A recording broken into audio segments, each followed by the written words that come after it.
Celebrating 50 years of wilderness in the United States with regards to our Wilderness Act. I would like to introduce Elizabeth Sloan. She is the Director of Public Affairs for the USDA Region 1 Forest Service based here in Missoula, Montana. I would like to extend my personal thanks and the thanks of the Wilderness Institute and the University of Montana, particularly to Liz as well as Steve Kimball for bringing Chief Tidwell here tonight to speak in our lecture series. They are the power behind getting him to come and speak here at the University of Montana, and their partnership is truly valued by myself and the Institute as well as the university. It's always a pleasure to work with you. So with that, let's welcome Elizabeth to introduce our speaker.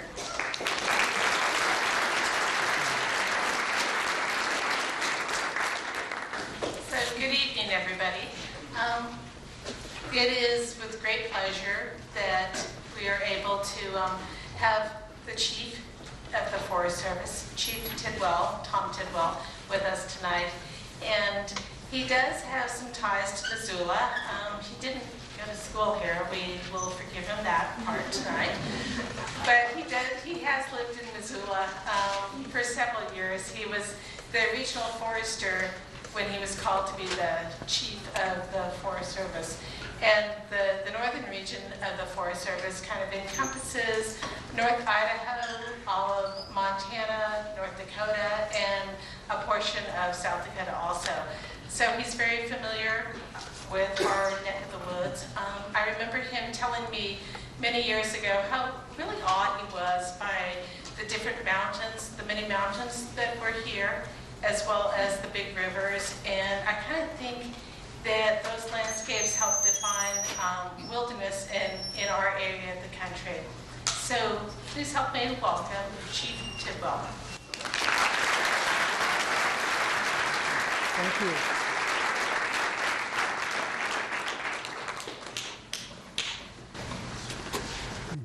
Well, thank you for that kind introduction. And yes, I did have the opportunity to work in this part of the country as the regional forester here before I had the honor to serve as the chief of the U.S. Forest Service. And it wasn't actually Liz and her staff that got me to come here. It was more the opportunity to really talk to the students. And it's not just the students, but it's the folks here from Missoula, from this part of Montana, that have come out here tonight to be part, of this lecture series. As I listened to the previous topics on lectures, and then the ones that are coming forward, I wish I could maybe change roles a little bit. And I'd really love to be here when the students are on a panel, and then I get to ask the questions. And I don't know if there's any way we can arrange that, but I can make myself available. There's no question that when I think about wilderness in this country, that we are in the right place. We're fortunate to have wild areas throughout this country. But when I think about it, when I think about especially Montana, northern Idaho, we're so fortunate that we have the areas that we have here. The areas that have been designated where they have the protection that they need. And then also the areas that we've recommended over the years and recommended to Congress for their consideration.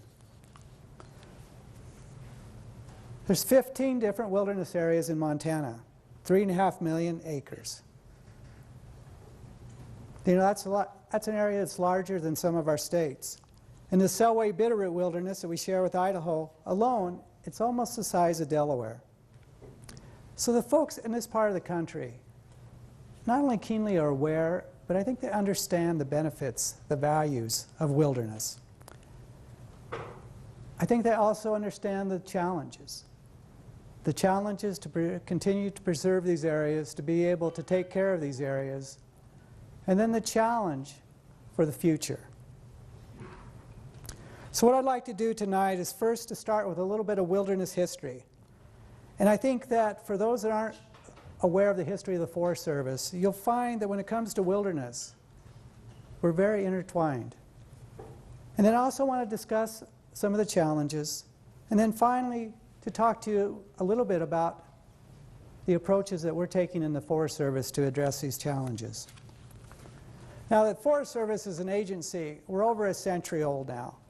We were founded in 1905, not long after the historian Frederick Jackson Turner announced the closing of the western frontier, 1905.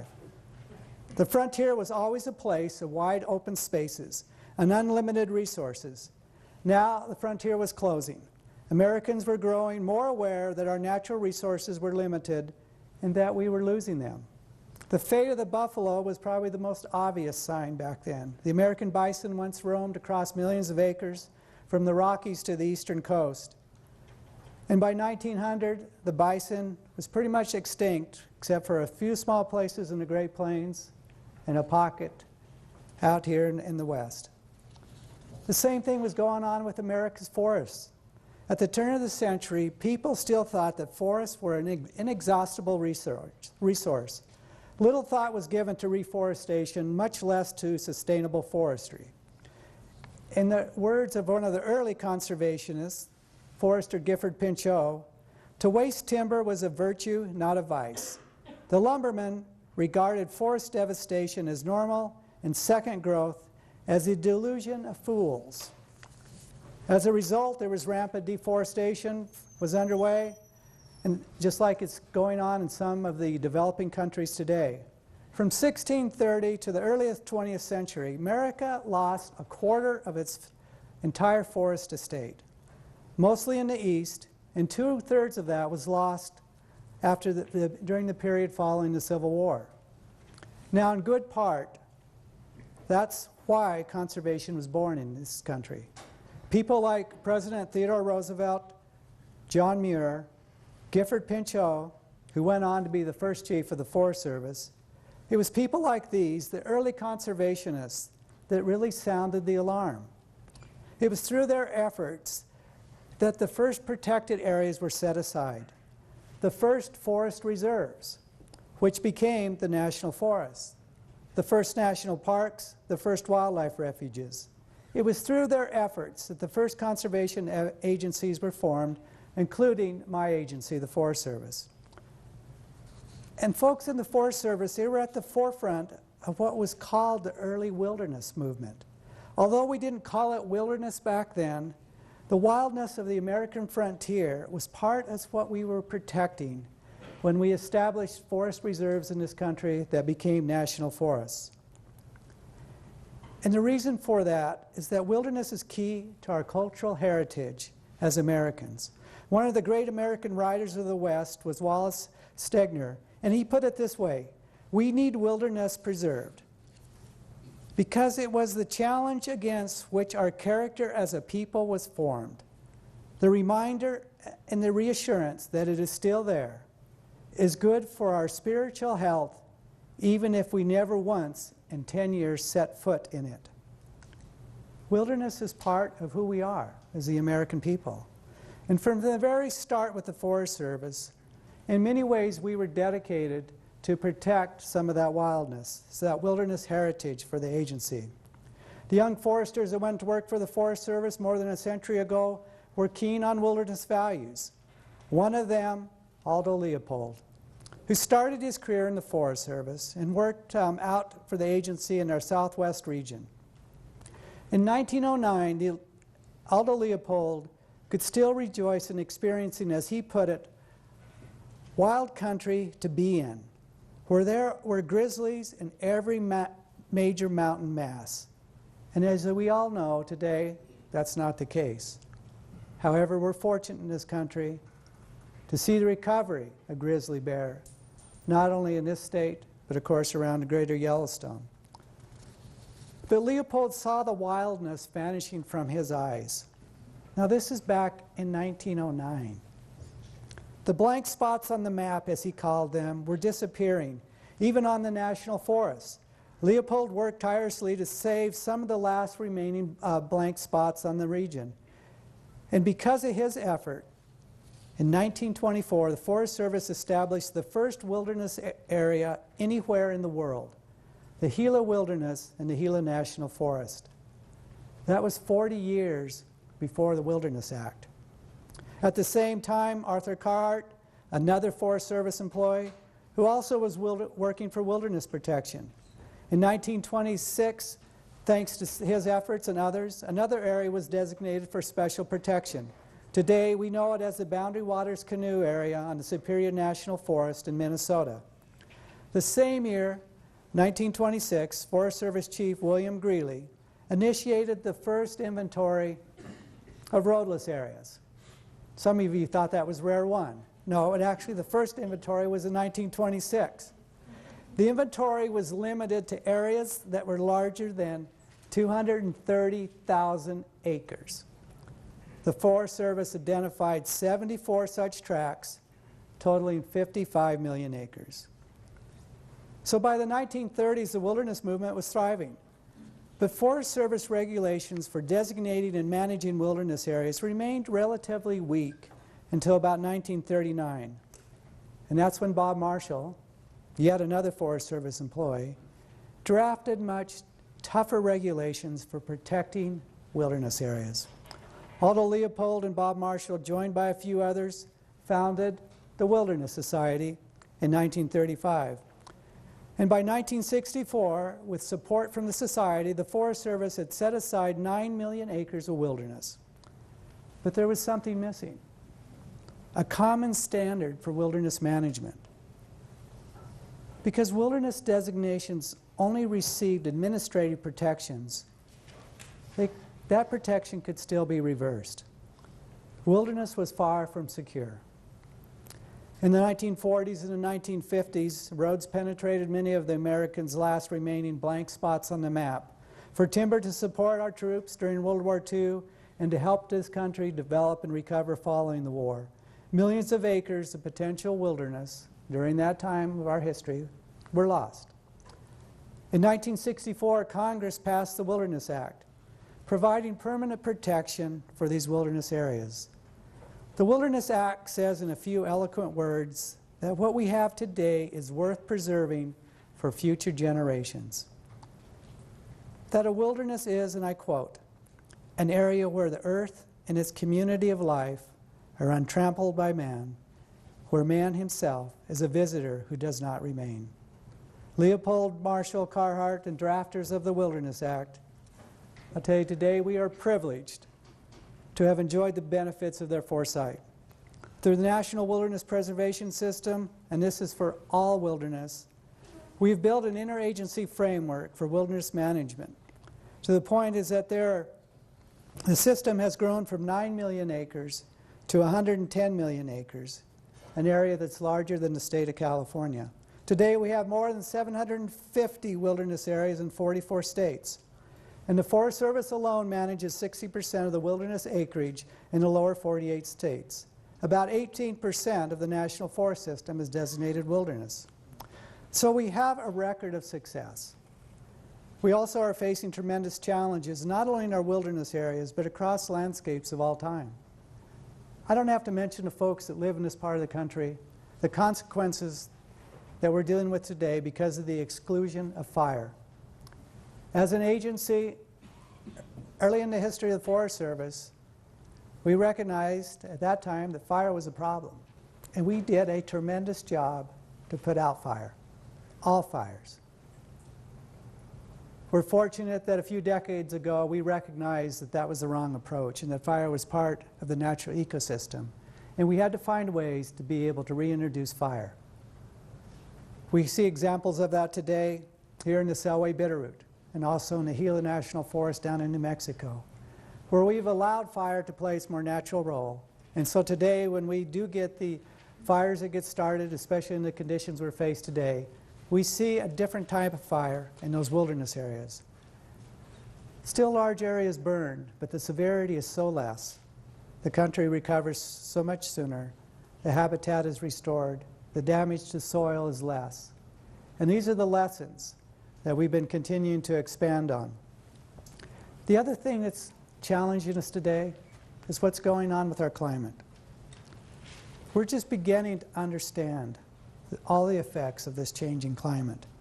And we're seeing that it's starting to impact these wilderness areas, these intact ecosystems. They too are having to deal with the stresses from a changing climate. Add to this the population growth in this country, the land use changes, the water shortages, the water pollution, the air pollution, the invasive species, the host of other challenges. So wilderness faces these challenges along with all of our landscapes. Not only do we need to have a better understanding how the changing climate is going to affect these ecosystems, we need to better understand those relationships. It's easy in this part of the country to talk about whitebark pine and what we're seeing that's happening to whitebark pine and the impacts not only to the Douglas squirrel but also the impacts to grizzly bear is going to change their feeding habits. But to realize that what's going on with that species, a species that didn't have to really evolve with mountain pine beetle because of the winters we used to have, is now being devastated by mountain pine beetle in a lot of the West, to the point that there are some of our research scientists that have accepted that in the future we may not have whitebark pine in the lower 48, except for maybe a few isolated pockets. That's just one example. The other thing we're going to have to wrestle with is that many of the folks of my generation understand the importance of wilderness. They understand it's part of the character of this nation. But the challenge, the question will be, will future generations have that same value? It's something we need to think about. As I see more and more of the youth today, that their outdoor experiences, they need to be enhanced with technology. They need to be connected to that social media. And is that something that can blend with the concept of wilderness? So we have the issue of fire that we're moving forward with and dealing with.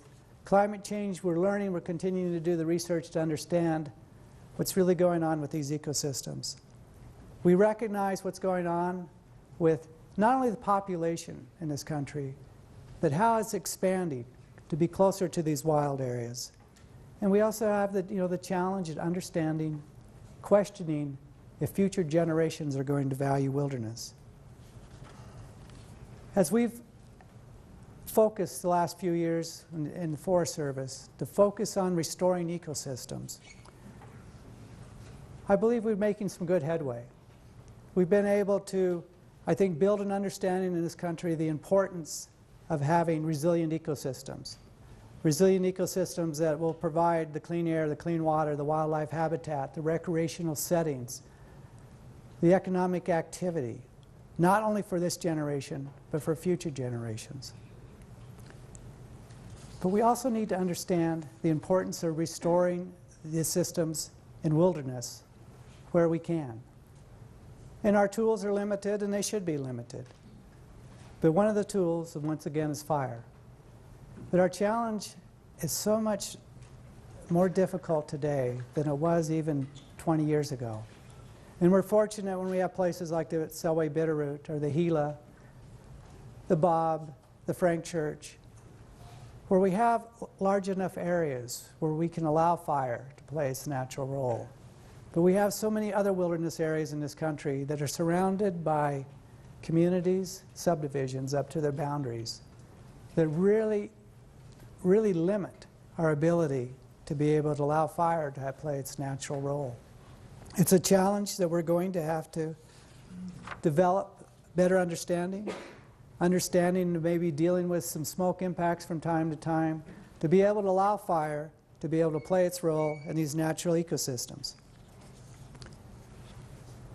The other thing that's so important for us to remember, wilderness areas provide these refuges.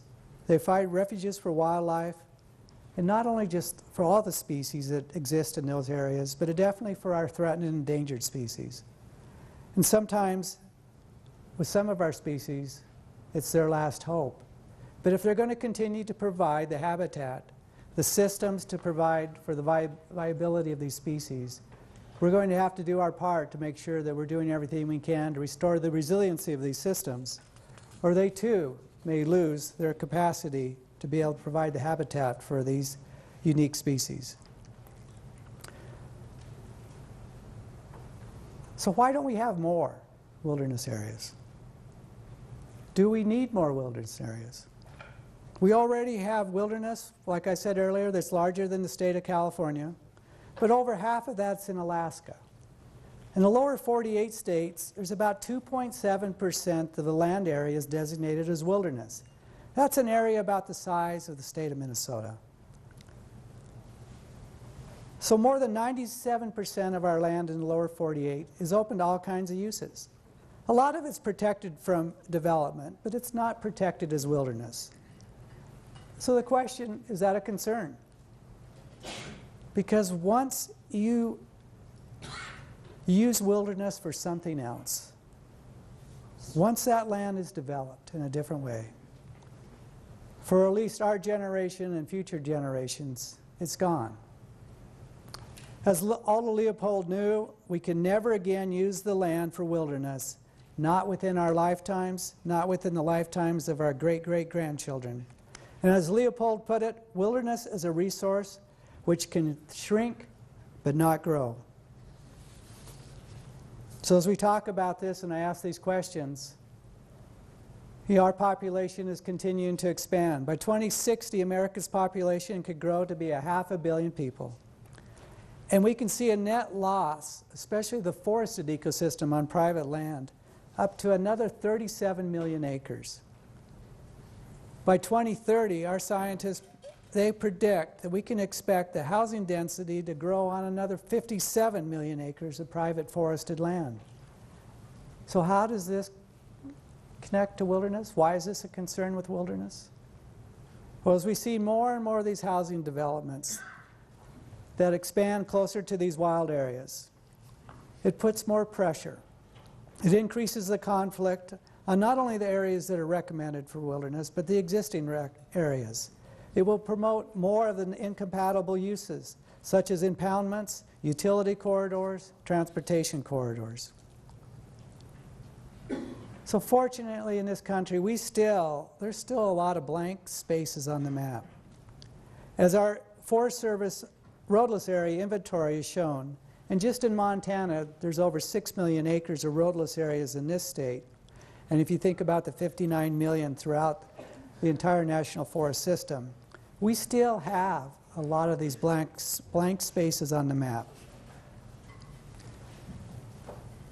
Hopefully you're all aware that during our forest planning process, when we revise our forest plans, one of our requirements is to look at these areas and through public input, make determinations on which areas we should recommend to Congress for their consideration if these areas should be designated as wilderness.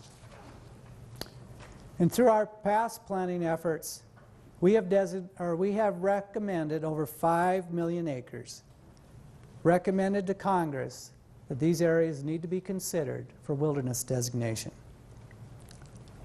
After we make our recommendations, Congress has a job to do. They need to step up and be able to, in my view, address those recommendations, make decisions if these areas should be part of the wilderness system or not.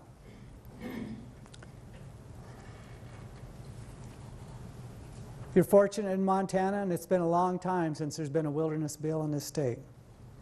But you're fortunate in that your senators have both stepped out to be able to take steps to bring people together, to provide ways to build support around looking at some additional areas to be designated. And I can tell you that without action by Congress, the challenge for this agency continues to really stretch our ability.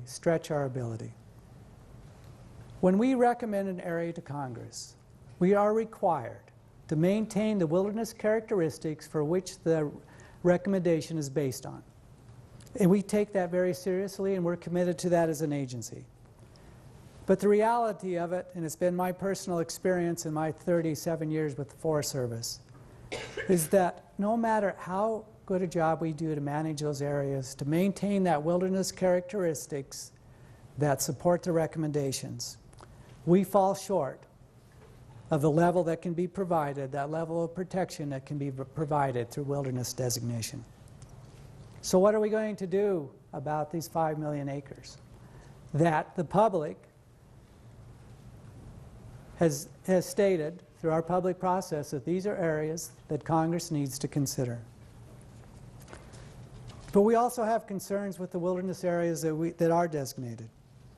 And there's no question, like everything that we're dealing with in this agency, is that over the years our resources, our capacity continues to shrink.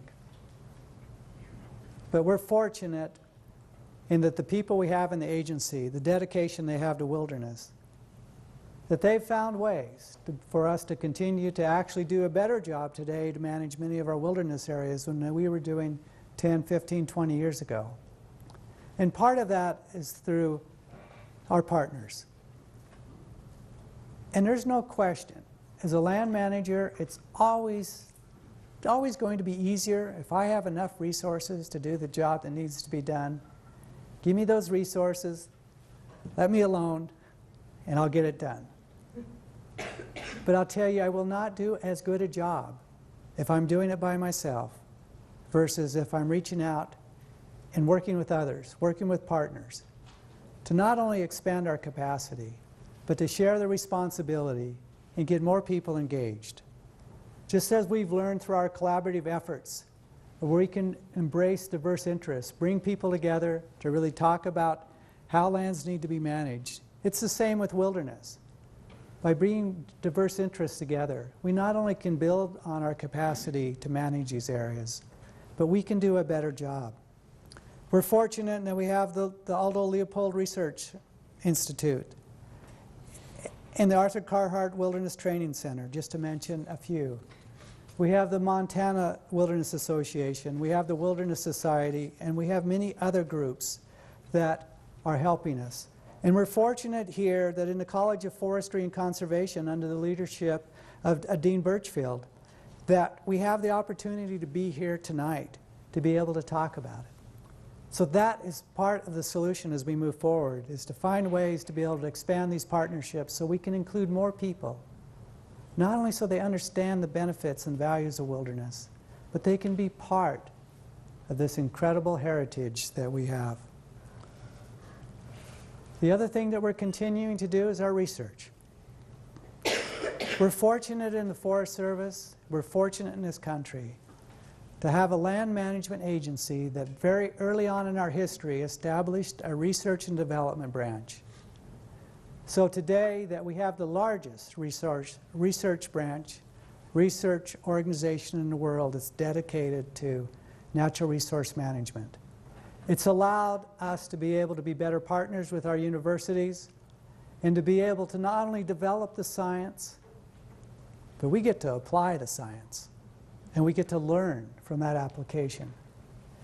And just like we do that throughout the National Forest, we need to continue to do that in wilderness, to have a better understanding of the impacts of humans, of the recreational use, the recreational activities that many of us enjoy in these wilderness areas, to continue to have a better understanding of fire and how to apply that fire, how to manage that fire under natural conditions, to really do the best job we can to restore these systems. And then the last part, to continue our research so that we really do understand what it takes to keep these areas wild.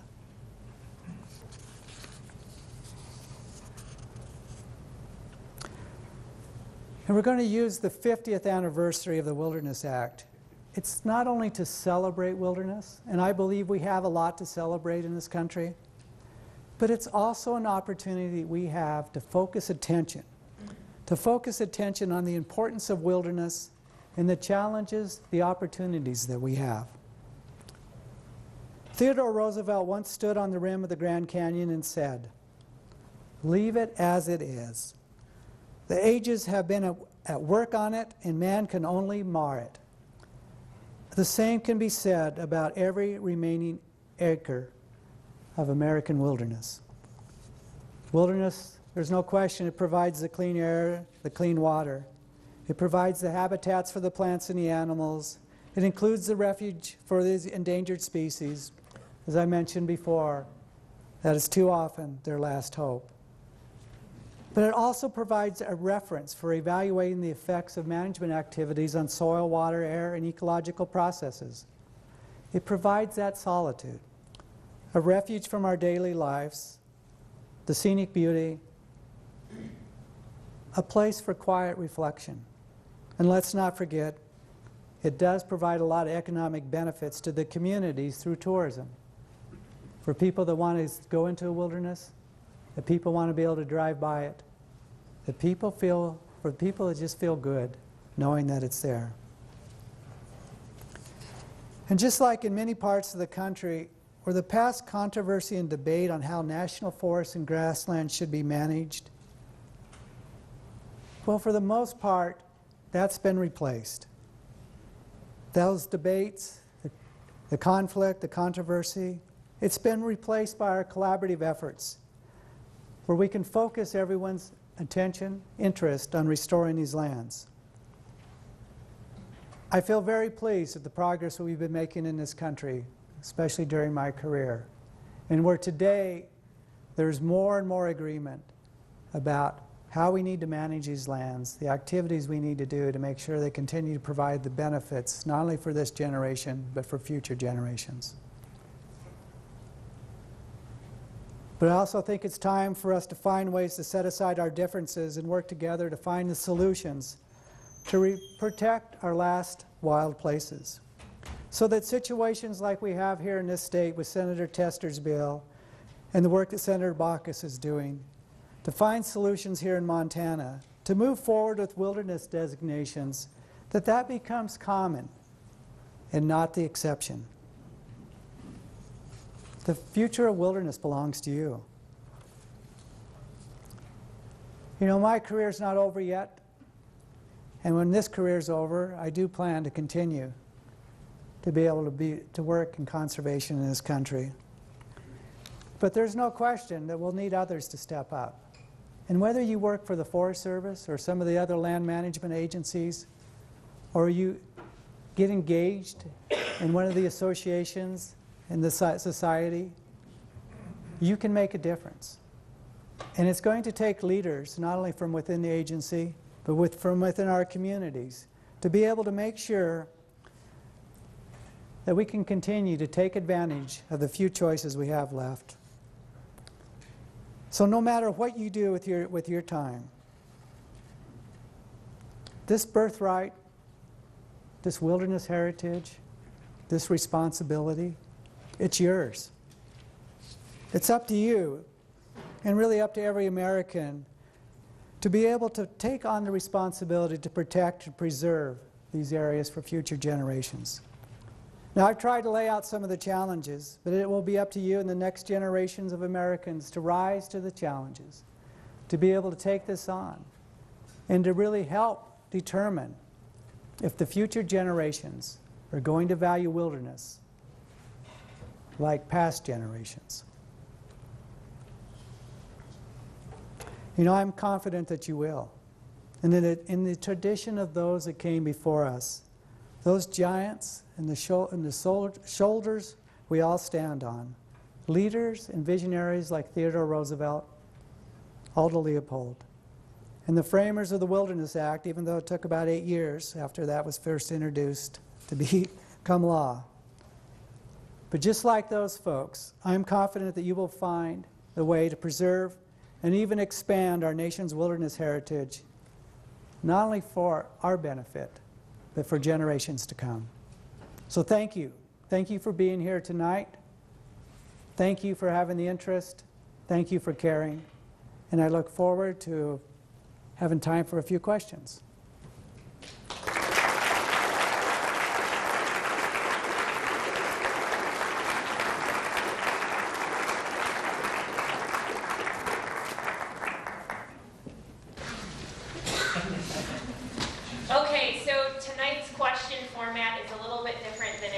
been for the last several weeks. I would like to start off by asking everyone to stay for questions. Students, of course, you have to stay, but I ask the public to stay as well. So the way questions are going to work is you're just going to come up here to this microphone and ask your question, and that way, not only will Chief Tidwell be able to hear you clearly, but we can also broadcast to all of our folks listening in via the webinar. I will be standing up here asking questions on behalf of folks that are listening to us remotely this evening. So with that, we'll open it for questions. Good evening, Chief. Thank you so much for participating in such an important issue.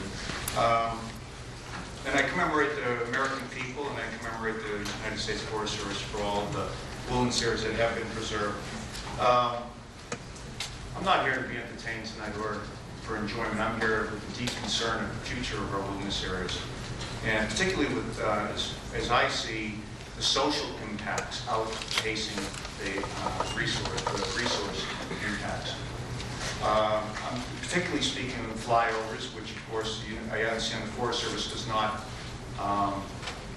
have jurisdiction or management of the areas above, the flight zones above, but the National Park Service, and I'll get to my question in a moment, the National Park Service and the FAA have come together since Congress mandated them in like 1996, roughly. Of course, they can't come to agreement because FAA wants to manage them like their airports. What is the Forest Service doing as far as maybe speaking to the FAA? I mean, to me, it's the greatest social impact is flyovers of wilderness areas. Now, especially with drones coming up, and people being able to buy drones at $3,000, they could probably fly them off the ground at 5 feet. It's very disturbing having these flyovers. I'm sure you're aware of the 2,000-foot lateral advisory. Unfortunately, a lot of people break those. The Forest Service sometimes says you can't do anything about it. But we actually do. I am a ranger with the Forest Service, or I'm retired from Wilderness Ranger. I'm now a law enforcement National Park Service. We take their tail numbers and call them and ask them if they are aware of the advisory and take it as an educational opportunity. But my question to you tonight is the Forest Service concerned, and what are they doing to protect the natural resource we call quiet? Actually, that National Park Service has now designated quiet as a natural resource, and we would really American people would like to see at least 1 square inch preserved. Protecting or reducing noise obviously does not protect quiet.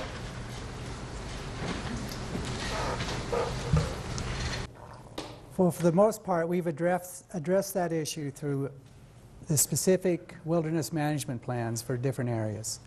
The concern that you've brought up, depending on where you're at in this country, it's either something that happens, maybe once every couple months, or it's something that happens on a daily basis. And where we are in those areas where it's frequent, we have taken steps to actually work not only with the FAA, but even with the pilots associations to be able to work and build that understanding that these are places that if you are going to fly over it, to be able to keep the height of your flight. I think it's also going to be a challenge that we're going to have to take on. You brought up drones, and I'll share with you, until you brought it up, I had not thought about it. But it's definitely, kind of the next issue. So I think it's an opportunity for us to be able to sit down and be thinking about it, and that the sooner we can maybe get the right regulations in place, the right restrictions, it's going to be easier to do that today than it will be until this use becomes established. I think many of you have had that experience, that it's a lot easier to stop something before it gets started than to have to deal with it once there's been a pattern of use established. So it's an area that we probably need to do additional work and maybe look into what the Park Service is doing and do a better job to maybe work together and be consistent with our policies.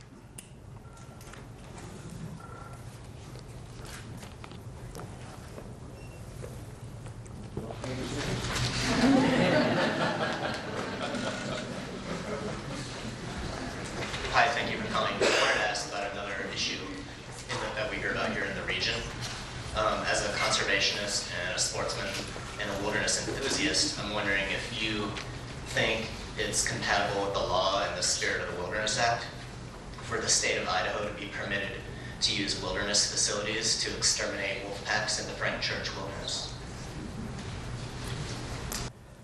Well, the use of our facilities are governed under a MOU, where we allow agencies, other agencies, to use our cabins. The airstrips are open for public use. So, that's not the issue. The issue that you're talking about here is if the natural predator-prey relationships should be allowed to exist in a wilderness area versus, control over, in this case, wolf, in this case, which is now been actually, labeled predator control. So it raises another question for us. We are required under the wilderness plan that we have under the Frank Church, and what it states is that the regional forester has to approve on a case-by-case basis for predator control. When that plan was put into place, if we had wolves in the Frank Church, they were more of a hope than a reality. So it's one of the questions that we have. So is our plan, is it accurate today, or is it something that we need to revisit? And in the meanwhile, what do we need to do to be able to address this issue? When the state of Idaho was given the authority to manage wolf populations, it was approved by the Fish and Wildlife Service, and as I think they were challenged at least once, if not twice, in court. And so they were, given that authority. And there's no question that, with is my understanding, there's no question about the viability of wolves in Idaho. With the numbers they plan to manage for, there's no question about the viability. But it does raise the question here about wilderness. So it's another opportunity for us, hopefully, to be able to find a way that we can bring the different groups together to work with our partners, the state of Idaho, to address this question. Ideally, we'll be able to find a solution to it. We have a little bit of time, at least until probably next winter, that we plan to take advantage of that to be able to find some resolution to this issue. But in as much as some people brought up the use of the cabin, the use of the airstrip, that's not the issue. And so that's what we want to focus on.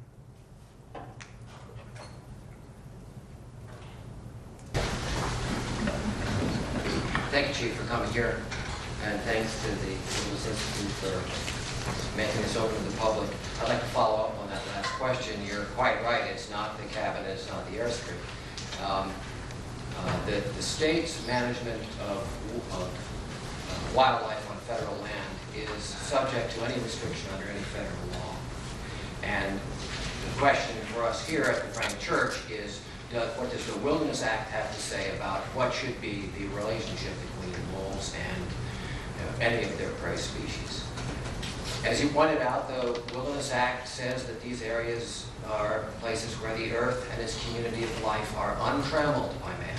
These are to be areas that are not regulated by us, not manipulated by us. Furthermore, we are to manage them so as to protect their natural conditions. This is not happening there. We allowed the federal government, either explicitly or tacitly, I'm not sure which, allowed the state to go in and manipulate. They trammeled an area that is supposed to be untrammeled. They made an area less natural that is supposed to be natural.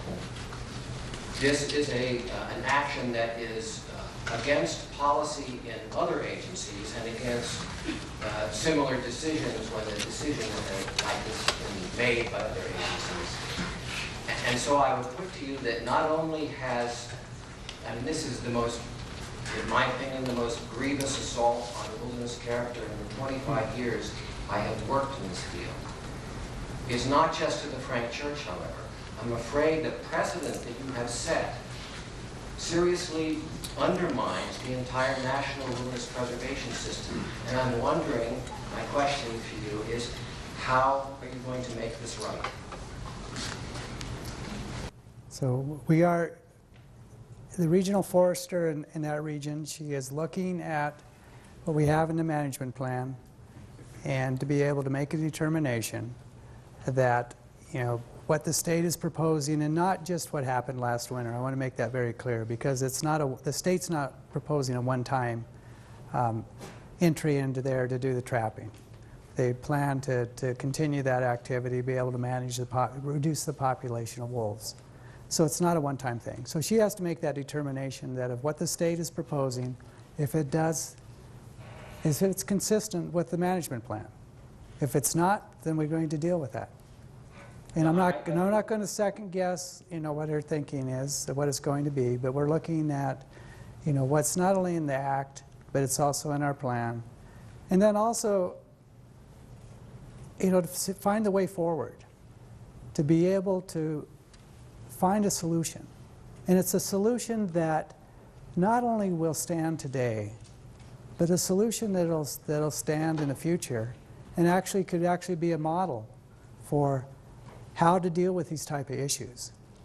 So as difficult as it may be right now, I think there is a great opportunity in Idaho to actually create the model, the solution, for this issue. Because your point is well taken, that this is not the only place this is going to come up. It'll come up in different areas. And it's something we need to find a resolution to it and to be able to find a solution that not only will provide for wilderness characteristics, provide those wilderness boundaries, but then also to be able to work with the state and respect their responsibilities to manage a species that's now considered a game species in that state. The hunting. There's someone else who wants to speak. Feel free to stand up. Okay. I will yield the floor. I would just say I think the answer is not complicated. It is simply follow the law.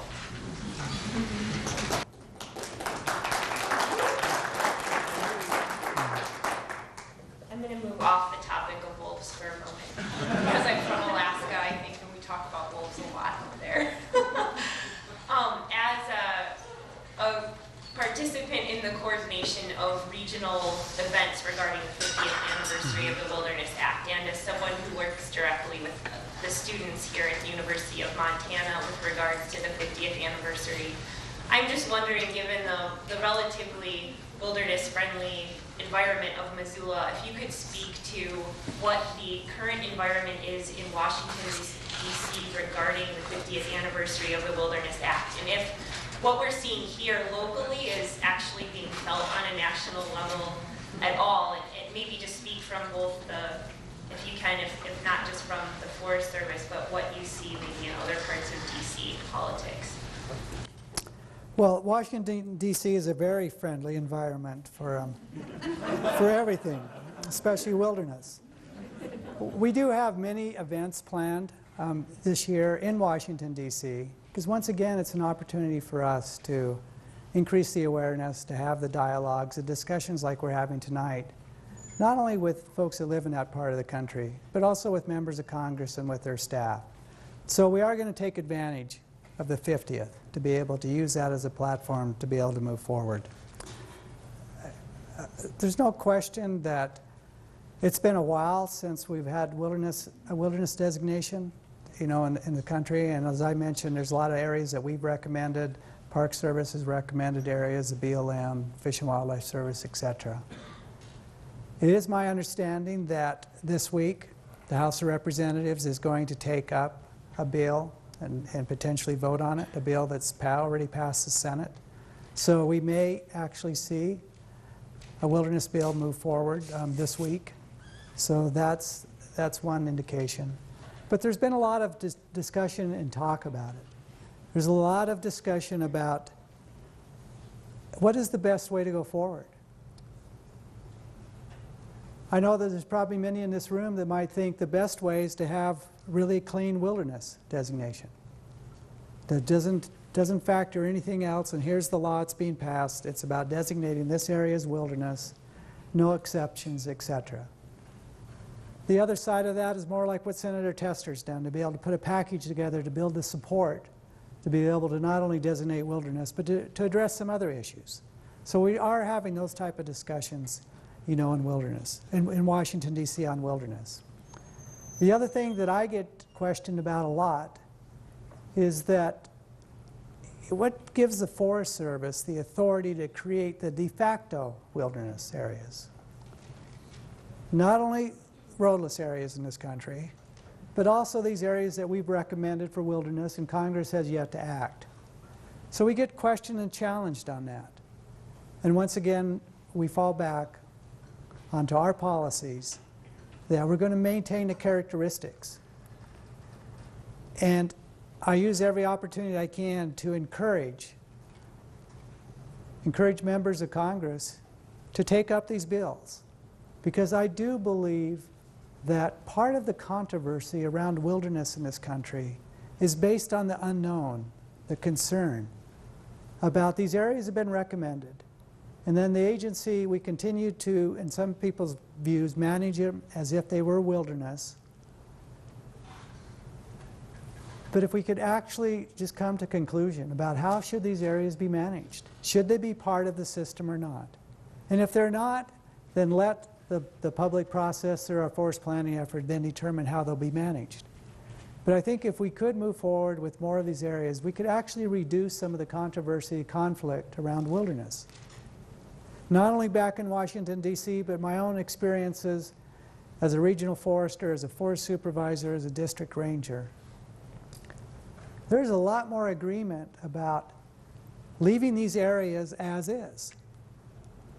That when I talk to folks, especially during our planning process, well, how do you want this area managed in the future? Well, just leave it alone.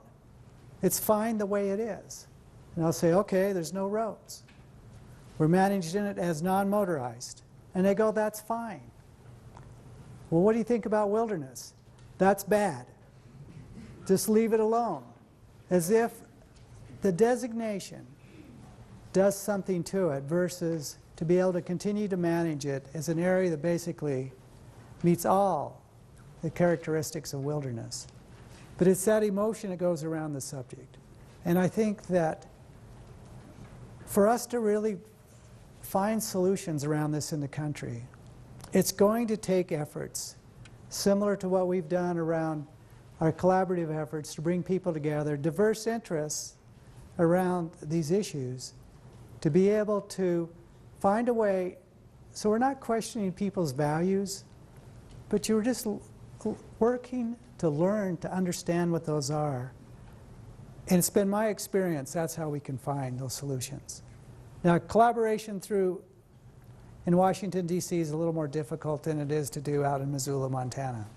But there's still hope and I think an opportunity. But that's some of the sense of what's going on in D.C.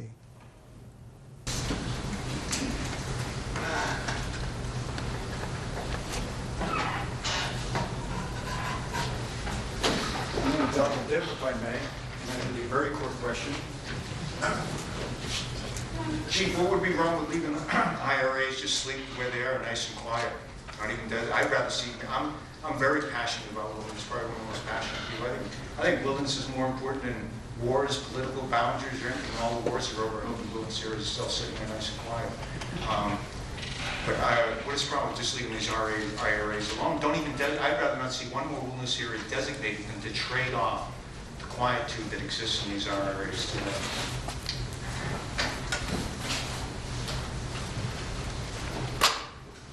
Well, the concern, or potentially the consequence, is there's no guarantee that what you value today will be there for future generations. That's the difference.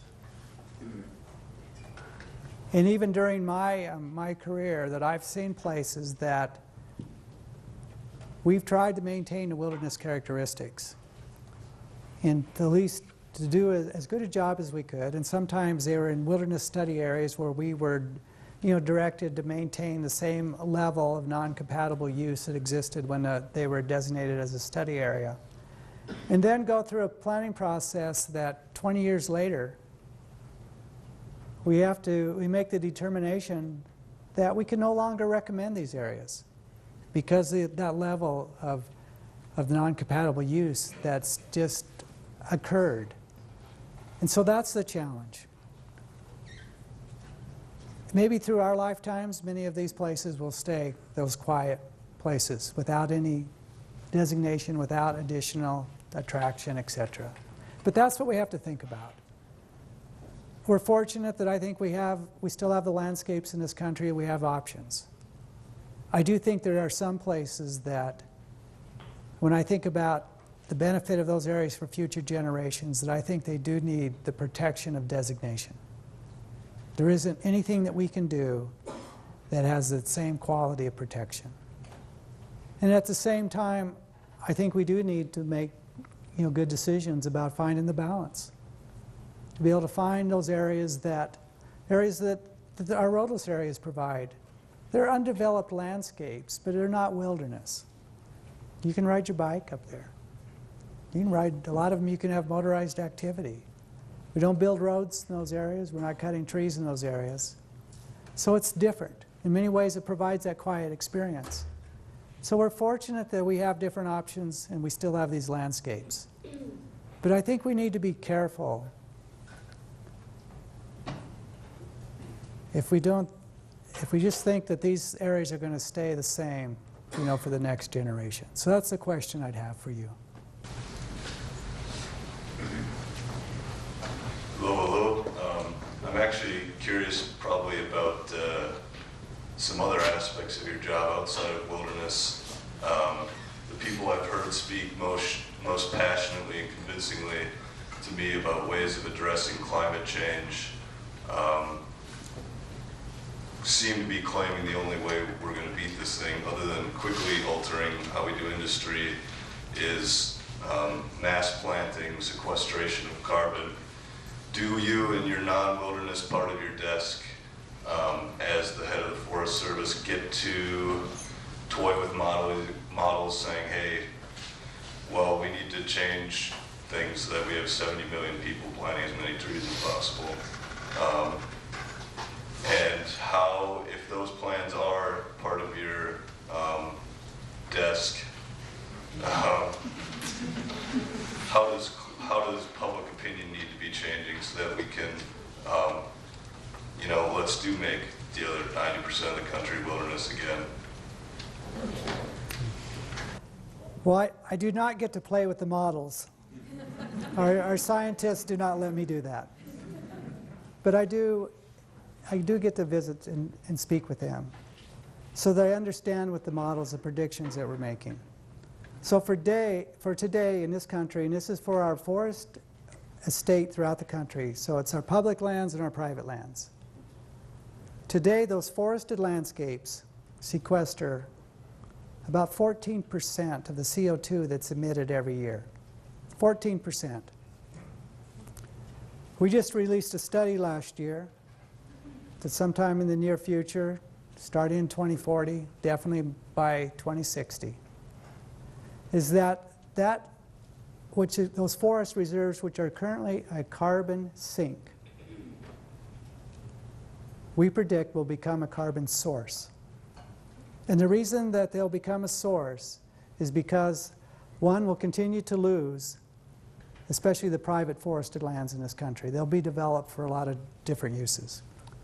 And second of all, as just the spread of homes into areas where you're not building on every acre, but you're building another home on 100 acres here, 200 acres here, that those areas, those forests, then become just sitting there, and eventually they tip over. And then we are slow to replant, to reforest our landscapes. So if we want to do something to change this, is one, we need to do, first of all, do everything we can to find incentives to keep private forested lands forested. Second of all, we need to find ways to replant, to reforest lands as quickly as we possibly can.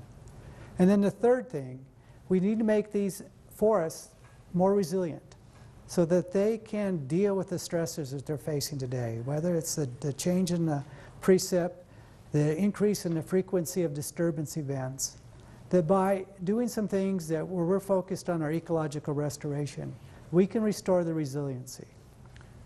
We think by taking these steps, but on a much grander scale than what we currently are doing, that we can change that. So you think about 14% of the CO2 in this country is being emitted. Imagine if that was being released instead of being sequestered, by our forests in this country. So those are the steps that we need to take. We also need to continue to better understand climate, the changing climate, and what's it mean.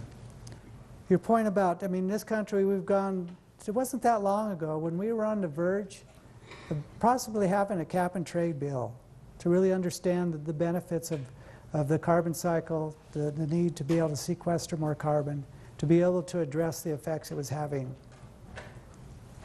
And then that failed. And so we went through a period of time when we really didn't have the opportunity to really talk too much about it.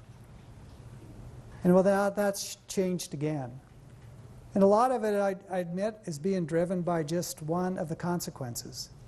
And that is the change in the fire seasons that we're seeing. As a sign that a lot of people can relate to that. The idea that our fire seasons now are 60 to 70 days longer, not only when I started my career, but even when I was halfway through this career. And that is just one of the consequences that we're dealing with. So I think that has been one of the things that we continue to use to be able to expand people's understanding.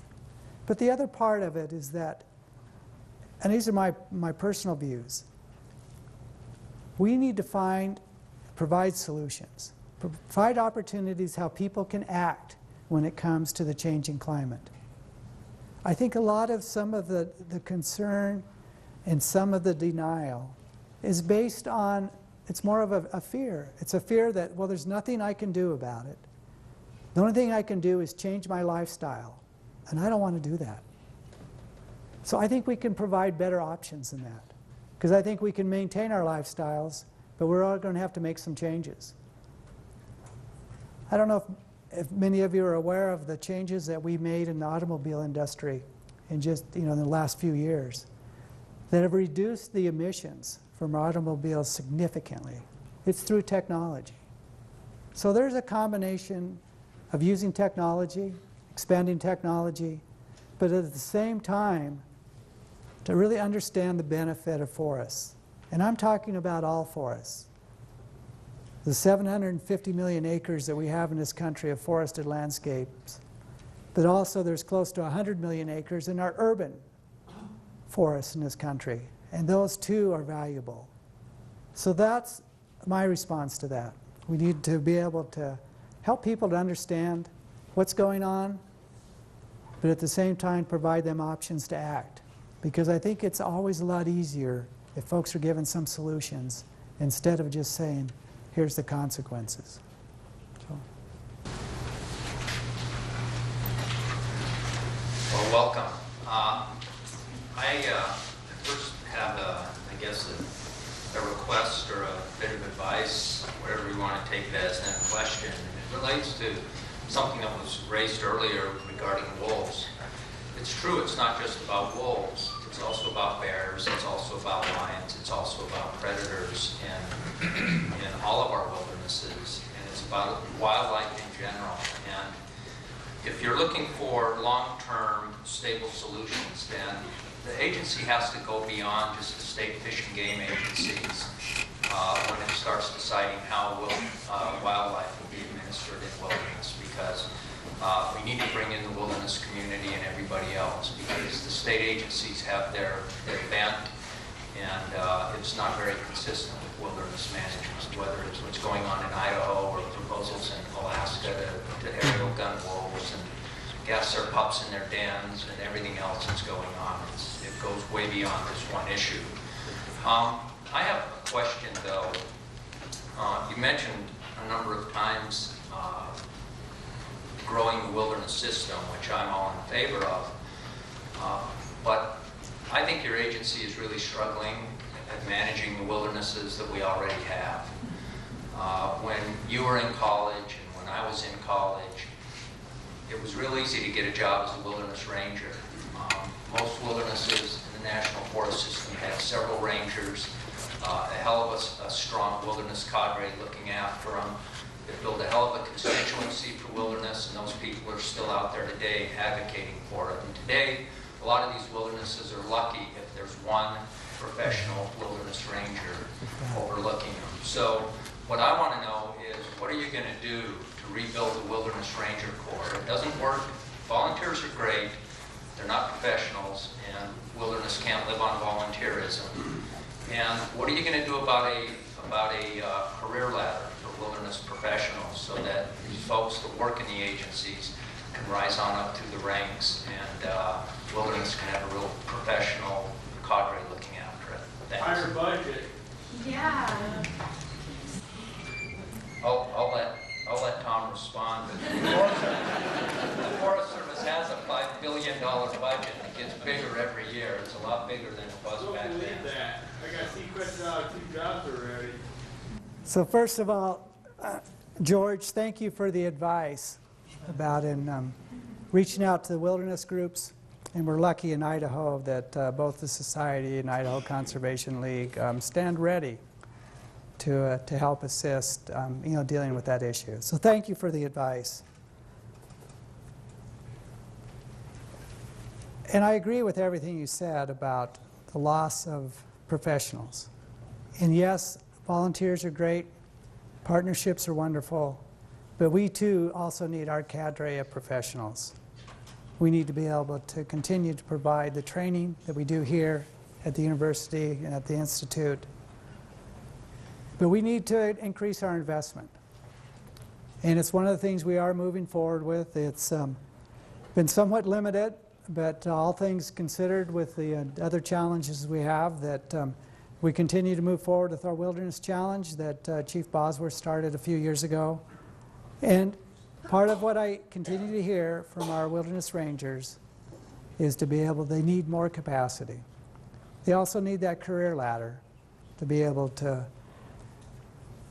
help them not only start with their job, but able to stay committed with it. So we are making some additional investments over time. I do need to, I don't know if I'll correct or just add a little additional information. We are fortunate with the level of support that we receive from Congress with our budget. But the reality of that is that more and more of our budget every year goes to deal with fire. And so that when you see our budgets increase, the majority of that goes to fire year in and year out. It's something that we're hoping to change through the legislation that's proposed to find a different funding mechanism for fire suppression. It's something that's in the President's budget request, something we've been working on for several years now to be able to find a solution to that. Not only will that be good, a better way to be able to fund the important job of dealing with fire suppression, but it will also stop the erosion of our resources with all of our other programs. It's been significant, especially over the last 10 or 12 years. So that's part of our strategy. And wilderness is part of the resources that we need to find a way to be able to expand our capacity. And I agree with you that some would question, and I'm not saying this is exactly what you said, but why would I be promoting additional wilderness when we cannot take care of what we have? Well, I think we are improving that care of these areas. And at the same time, I would hope we're not short-sighted because of some of the economic challenges we have in this country, that we would forego a lost opportunity. So I would rather that we continue to move forward with additional designations that are supported based on those ecosystems, that it's the right addition to the preservation, to the wilderness preservation system, and at the same time continue to build more resources, which no question we're going to need more. And as I look into the future, it's going to become more and more difficult, I think, to be able to carry out our basic stewardship jobs in wilderness. As I mentioned, all the new challenges that we face in the future, more people, more non-conforming uses, it's not going to become easier unless we can build a stronger support base for wilderness. If we could do that, I think then it'd be easier for our wilderness rangers. They could do a better job, be more focused on dealing with that wilderness resource and spending less time outside of wilderness.